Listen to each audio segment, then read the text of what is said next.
There is a viral claim that some stores in California price every single item at $951 so that shoplifters can be charged with grand theft. The idea sounds like something out of a movie. High prices everywhere. A silent trap waiting for someone to steal. One mistake, felony charges. Before you believe it, though, it is important to understand what California law actually says about theft, shoplifting, and felony thresholds. The law divides theft between misdemeanors and grand theft based on the value of what is stolen. If stolen property exceeds $950, it may qualify as grand theft. If it is $950 or under, the offense is generally a misdemeanor. That number comes from legislation and voter initiatives, not store owners setting prices.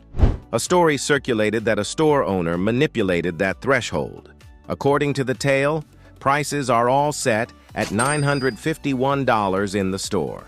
Cashiers apply non-criminal discounts or coupons at checkout, so paying customers pay less. Thieves, according to the story, are stuck with the sticker price.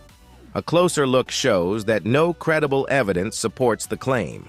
Fact-checking organizations investigated. They found no real examples of stores using this pricing scheme. They discovered the story comes from a satire website. What is real is California's Proposition 47, approved by voters in 2014.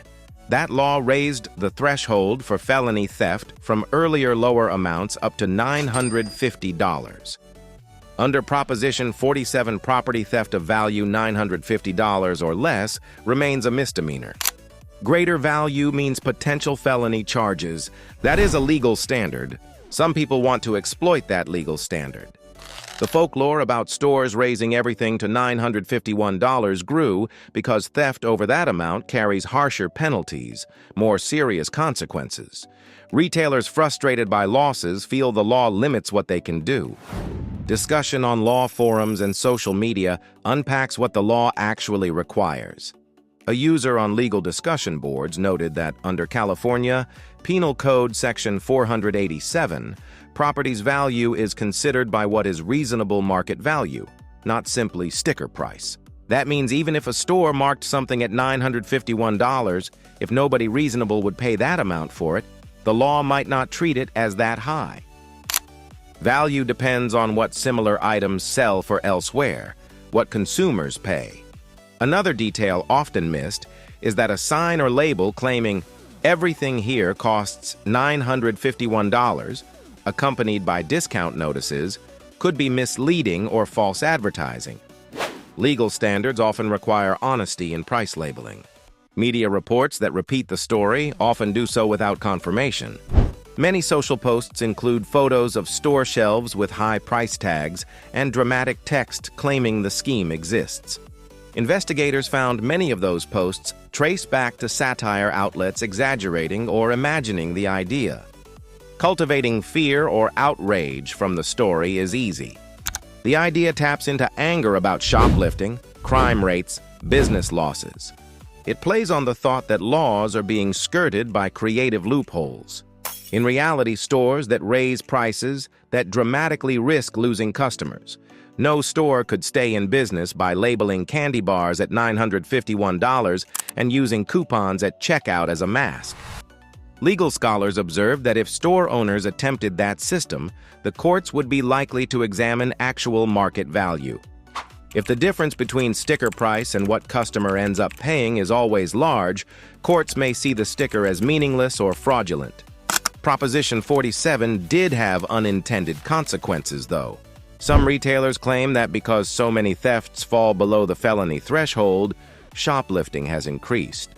Law enforcement and business groups argue that raising the misdemeanor limit reduces the deterrent for theft of items just under $950.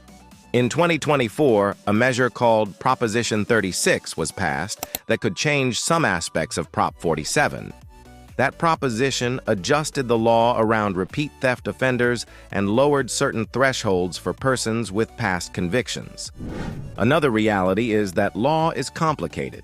Different counties, different prosecutors, different budget priorities lead to different enforcement. Just because something is legal or illegal does not mean it is enforced the same everywhere. So far, no store has been documented as using a pricing over $950 on everything to trigger felony shoplifting.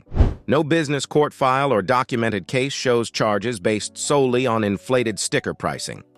Nevertheless, this story spreads for a reason. It illustrates anxiety over rising theft losses. It taps into frustration from retailers who feel laws do not protect them adequately. It also shows how quickly misinformation can travel. One rumor becomes a screenshot, becomes a meme, becomes accepted truth by many. In truth, the threshold value is not magic or trick, but part of Proposition 47's structure. It was designed to reduce prison populations, reclassify nonviolent thefts, shift law enforcement focus. It was not intended to allow price gouging or legal tricks. Consumers deserve clarity. Retailers deserve legal fairness. Justice depends on both value set by law and honesty in business practices. So what is the takeaway here?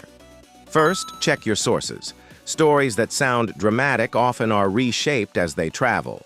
Second, know the law as it stands, not as social media imagines it. Third, trust that many legal tools are built to consider fairness, not just what a sticker says. If you ever see a sign claiming everything is $951, beware. Check whether items are really priced that way or whether that story is satire. Let this story remind us one thing above all else. When anger meets imagination, misinformation can feel real. When law meets claim, facts must shine brighter than sensational tales. If this video changed what you thought, hit like so more people see what is true. Share it with someone who loves curious law stories. Subscribe so we keep uncovering myths and truths hiding in our everyday headlines.